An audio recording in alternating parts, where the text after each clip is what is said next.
नमस्कार, मैं रिया और आप देख रहे हैं डॉक्टर साहिब। आज हमारे साथ डॉक्टर बीके चौधरी मौजूद है। डॉक्टर साहिब पटना पीएमसीएच में एसोसिएट प्रोफेसर रेस्पिरेटरी मेडिसिन है, साथ ही डॉक्टर साहिब कंसल्टेंट फिजिशियन भी है। स्वागत है सर आपका हमारे चैनल में। शुक्रिया। आज हम सर से आईएलडी के बारे में जानने वाले हैं कि ये होती क्या है। बहुत इम्पोर्टेंट इशू आपने उठाया, आईएलडी, जिसका पूरा रूप है इंटरस्टिशियल लंग डिजीज़। तो फेफड़ा जो है ना, लंग्स, उसमें एक बहुत महत्वपूर्ण अंग होता है जिसको इंटरस्टिशियम कहते हैं।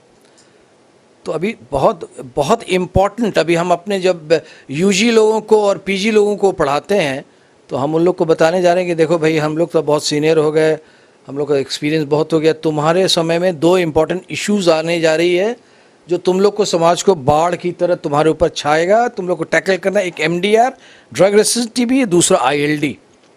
ये आईएलडी विचित्र किस्म की एक ग्रुप ऑफ डिसऑर्डर है, बीमारी है, जिसमें लंग हार्ड होना शुरू हो जाता है। उसमें बहुत सारे फाइब्रोसिस कहते हैं, या उसको जट्ठर होने लगता है बिना कारण के। बहुत सारे केसेस में कारण नहीं मालूम है।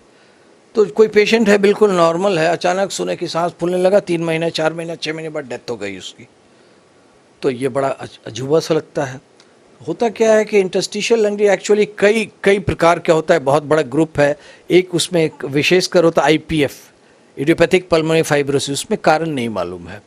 होता क्या है कि अचानक पेशेंट कम, दो इम्पॉर्टेंट बात है, पेशेंट को ज़रूर सुनना चाहिए और आला लगा के सुनना चाहिए पीठ पे, कि ये मैसेज मेरा जूनियर डॉक्टर्स को भी है, सारे पोस्ट ग्रेजुएट्स, यूजीएस, सभी लोगों को है, कि पेशेंट कहता है कि हमको बहुत साल से, बहुत महीने से खांसी हो रही है, इंट्रैक्टेबल कफ, मतलब कि खांसी ठीक नहीं हो रही है, और दूसरा अब मेरा सांस फूलने लगा है।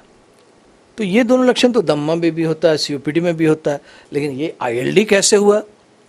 तो हम लोग आला लगा के पीठ में सुनते हैं, तो उसमें जिस तरह से जूता जो चरचराने वाला जूता, उसको हम लोग वेलक्रो शूज़ कहते हैं, वेलक्रो साउंड चरचराएगा, वो हम लोग को पीठ में सुनाई पड़ता है, तो हम लोग कहते हैं कि ये आईएलडी है, क्योंकि लंग हार्ड होना शुरू हो गया है।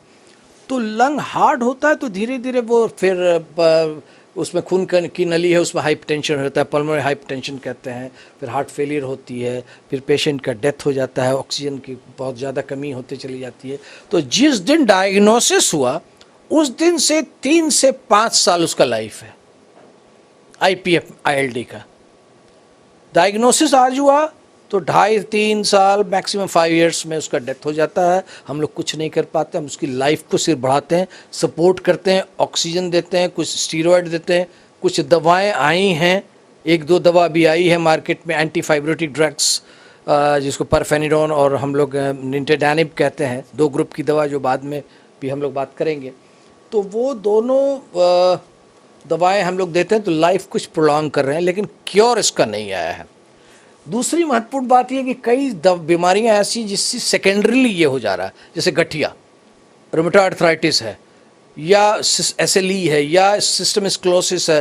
तो उसकी वजह से क्या हो रहा है कि उसके फेफड़ा में इंटरस्टिशियल लंग डिजीज हो गया, गठिया भी है और फेफड़ा भी पकड़ा गया। तो ये ट्रीटेबल है, ये इसको हम लोग सीटीडी आईएलडी बोलते हैं। इसमें लाइफ 10 साल, 12 साल, 15 साल ठीक ठाक चला जाता है। तो ये एक ग्रुप है। एक सार्कोइडोसिस है, ऑटोइम्यून बीमारी है, उसकी वजह से लंग फेफड़ा जो हार्ड हो रहा है, तो स्टीरॉयड, या एक कहते हैं कॉप सीओपी नाम की एक बीमारी है, वो भी आईएलडी का टाइप है, में स्टीरॉयड दे रहे हैं, उसमें भी रिस्पॉन्स हो जा रहा है। तो उसमें एक होता है NSIP, non steroidal non specific interstitial pneumonitis, तो उसमें 8 से 10 साल लाइफ होता है। एक होता है कि कोई पेंटर के शॉप में काम कर रहा था, या खदान में काम कर रहा था मार्बल के, या एस्बेस्टस से बहुत एक्सपोज हो गया, तो वो बड़ा डेंजरस होता है, वो आईपीएफ कराता है, और उसमें लाइफ 2.5 से 3 साल से ज़्यादा नहीं होता है, वो बहुत डेंजरस है। या एक प्रकार का होता है क्रॉनिक हाइपरसेंसिटिव निमोनाइटिस। तो आईएलडी कई प्रकार के होते हैं, लेकिन मोटा मोटी अच्छी बीमारी नहीं है। अभी हम लोग फुट हिल्स पे हैं, हिमालय पहाड़ पे चढ़ना, हम लोग नीचे खड़े हैं, बहुत बातें जानना है, बहुत रिसर्च चल रहा है। अभी एक नया रिसर्च आया है, तुरंत आया है, कि जिंक की कमी से ये बीमारी होती है। तो आजकल हम लोग जिंक खिलाना शुरू किए हैं पेशेंट को, जस्ता जिंक जिसको कहते हैं, और पेशेंट को जितना जल्दी डायग्नोज होगा तो उसका इलाज होगा। तो लाइफ तो शॉर्ट ही है, तो कुछ तो टाइम मिलेगा, परिवार के साथ वो शेयर कर सकेगा, वो बाकी काम अपनी कुछ समस्याएं अपनी ज़िंदगी की उसको दूर कर सकेगा, लेकिन ओवरऑल अच्छी बीमारी नहीं है। जैसा कि आपने बताया कि ये बीमारी जो है भयानक होती जा रही है, तो इसके लक्षण क्या दिखाई देते हैं? लक्षण बस हमने बताया 2 सिंपल लक्षण है बस।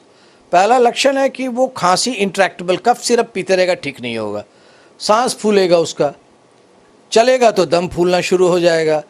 और हम लोग सस्पेक्ट करेंगे तो हम लोग चेस्ट एक्सरे कराएंगे और फिर HRCT कराएंगे, CT स्कैन कराएंगे। ये डायग्नोसिस इसका CT स्कैन से होता है। CT स्कैन में पकड़ते हैं तो फिर हम लोग देखते हैं कि मधुमक्खी का छाता जिसको होता है ना, हनी कोम्बिंग बोलते हैं इसको, हनी कोम्ब।